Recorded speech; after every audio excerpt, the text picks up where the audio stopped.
गरबा का टाइमिंग तो जो नियमित होता है 12 बजे तक सरकार नोटिफाई करती है उसके हिसाब से। તો અમદાવાદ શહેર પોલીસ કમિશનર જીએસ મલિકે જાહેરાત કરી દીધી છે કે નિયમ મુજબ રાત્રે 12 વાગ્યા સુધી જ ગરબા રમવાની પરમિશન આપવામાં આવશે, પણ અહીં હું જે ટાઈમ કહું તે તમે મિત્રો નોંધી લેજો। મેઘાણીનગરમાં સારા જાહેરમાં એક યુવકની હત્યાનો બનાવ, સમય દિવસનો। એક સ્કૂલમાં વિદ્યાર્થી દ્વારા વિદ્યાર્થીની હત્યાનો બનાવ, સમય બપોરનો।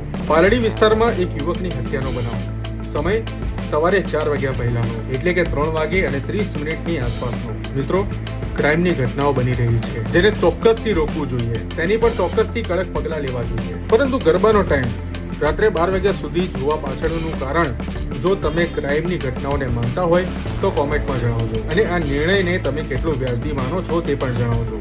કારણ કે અહીંયા દલીલ ઉઠે છે કે કમસે કમ સોસાયટીમાં તો ગરબા રમવાની પરમિશન આપો, અરે લાઉડ સ્પીકર પર ના આપો, પરંતુ ઢોલ ઉપર રમવાની પરમિશન તો આપો।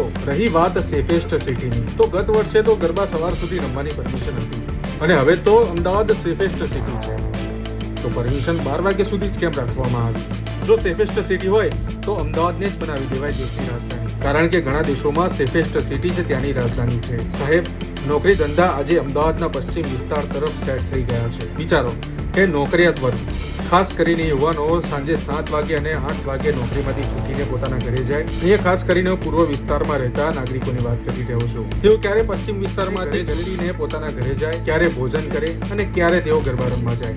જ્યારે ગરબા રમવા જાય તો ખ્યાલ આવે કે રાતના 12 વાગી ગયા છે અને ગરબા રમવાની પરમિશન હવે નહીં મળે। યુવાનો કરે તો કરે શું?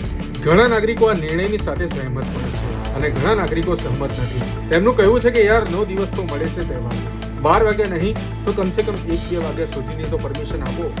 ખેર, બંને તરફ સાંભળીને એક યોગ્ય નિર્ણય લેવામાં આવે તેવી આશા છે, કારણ કે અહીંયા વાત માત્ર ને માત્ર ગરબાની જ નથી, પરંતુ એ કલાકારોની પણ છે કે જો નવરાત્રિના આ 9 દિવસની રાહ જુએ છે।